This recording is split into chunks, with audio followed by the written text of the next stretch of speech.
Évangélisation.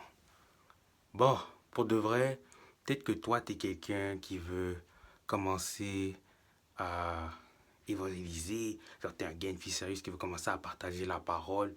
Mais tu sais pas vraiment trop par où commencer. Ou peut-être aussi que tu es une personne qui a peur ou qui avait évangélisé dans le passé, mais c'était tellement mal reçu qu'à un point que c'était traumatisant, tu t'es dit, ah non, plus jamais je fais ça. Si tu es une de ces personnes-là, je te conseille vraiment de rester du début jusqu'à la fin. Dis ça comme ça, mais parce que moi, je pense que cette vidéo est faite pour toi. Et si vous pensez que ça peut aider quelqu'un dans votre entourage, n'hésitez pas à partager là. Ma vidéo est en 3 points rapides. C'est quoi l'évangélisation, comment évangéliser et pourquoi évangéliser. C'est quoi l'évangélisation? L'évangélisation, c'est vraiment partager l'évangile dans divers environnements, pas seulement à l'église.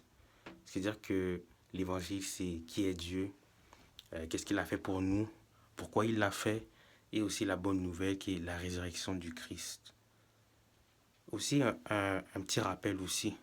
Lorsque vous partagez l'évangile, le point principal de votre évangélisation reste Jésus-Christ. C'est-à-dire, ce n'est pas votre église, ce n'est pas votre pasteur, ce n'est pas vous-même, ça reste Jésus. Ensuite, pourquoi évangéliser? Bon, il y a certains d'entre vous, là, vous connaissez déjà, vous savez déjà que quand Jésus est monté, la dernière chose qu'il a dit avant, c'est faites de toutes les nations des disciples.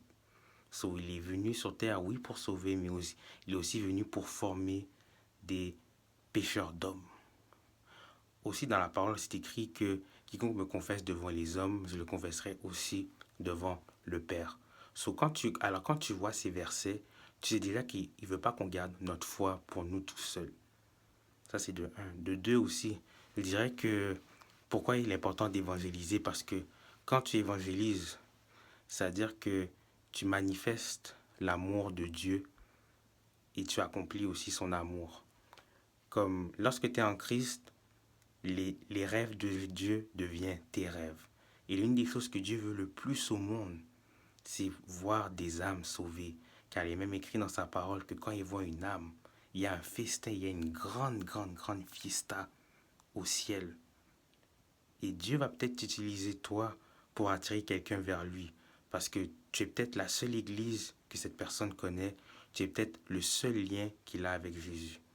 Alors là encore, c'est pas normal que genre, t'as des proches, tu sais pertinemment qu'ils vont aller en enfer parce qu'ils n'ont pas Christ dans leur vie et que toi, tu n'as rien fait, tu n'as fait aucun effort pour parler de Jésus ou pour qu'ils entendent la parole de Jésus. Là encore, il y a un problème. Et vous n'avez pas remarqué que plus on parle de quelque chose, plus on aime quelque chose, plus on en parle. C'est-à-dire que certains d'entre vous, vous aimez peut-être la musique, vous aimez le sport, vous aimez les animes, vous aimez la politique et que dans vos sujets de conversation, c'est toujours ça qu'on trouve. Parce que vous êtes tellement passionné quand vous parlez de ça. C'est cette même passion, non, une plus grande passion qu'on veut voir quand vous parlez de l'évangile. Parce que comment tu me dis aussi que tu écris dans ta bio, Dieu est meilleur, Dieu est bon, Dieu est toute ma vie, mais que tu parles jamais de lui. Ça n'avait pas de sens encore une fois. Maintenant, pourquoi, comment évangéliser? Je dirais que la première chose, c'est aimer avant d'évangéliser. C'est-à-dire que le meilleur exemple sur qui on peut prendre pour l'évangélisation, c'est Jésus, qui a été le meilleur évangéliste qui est venu sur terre, Jésus-Christ. Et Jésus, vous avez vu que Jésus, il allait chez les gens, il buvait, il soupait chez les gens. Quand il est venu vers Pierre, il l'a aidé à pêcher. Il a dîné aussi. C'est-à-dire que Dieu a montré de l'amour avant vraiment de parler, de commencer à évangéliser et à enseigner. Il a montré de l'amour. Donc c'est important aussi que vous montrez des actions d'amour avant d'évangéliser, afin que la personne se sente confortable et se sente aimée par vous. Car l'évangélisation, c'est vraiment l'amour, c'est pas le jugement ou c'est pas la peur. Deuxième point aussi, parlant du jugement, l'évangélisation, c'est pas, vous pouvez pas faire l'évangélisation par la peur. C'est-à-dire que vous avez sûrement entendu, genre, des évangélisations ou repens-toi de tes péchés ou tu iras en enfer. Ça, j'ai un très très très gros problème parce qu'on utilise la peur pour amener des âmes vers Jésus. Or, ça, ce n'est pas biblique. Car si vous voyez toutes les propagations d'évangile qu'il y a eu dans la Bible, ça disait toujours repentez-vous car le royaume des cieux est proche. Pas repentez-vous car l'enfer est là. Donc, ne pas utiliser la peur pour évangéliser. Ça, c'est le deuxième point. Troisième point, votre identité. Et ça, c'est très, très, très important. Vaut mieux être chrétien sans le dire que dire être chrétien sans l'être. C'est-à-dire que vos actions parlent beaucoup plus que vos mots. Les gens doivent voir le Christ à travers votre vie. Pas à travers ce que vous dites, mais à travers la façon que vous pensez, à travers la façon que vous analysez le monde, à travers la façon que vous parlez et aussi à travers vos habitudes quotidiennes. Comme exemple, je connais des personnes qui sont tournées vers Christ parce que leur ami priait avant chaque repas. Ça peut être un exemple du fait que votre vie aussi et vos actions quotidiennes reflètent le Christ. Quatrième point, travail d'équipe. Dans Ecclésiaste chapitre 4, verset 9, ça dit toujours que deux vaut mieux qu'un parce qu'il tire un bon salaire de travail. C'est-à-dire que si, exemple, vous avez un peu peur d'être tout seul à évangéliser, vous pouvez toujours demander à une amie ou à des amis de venir avec vous.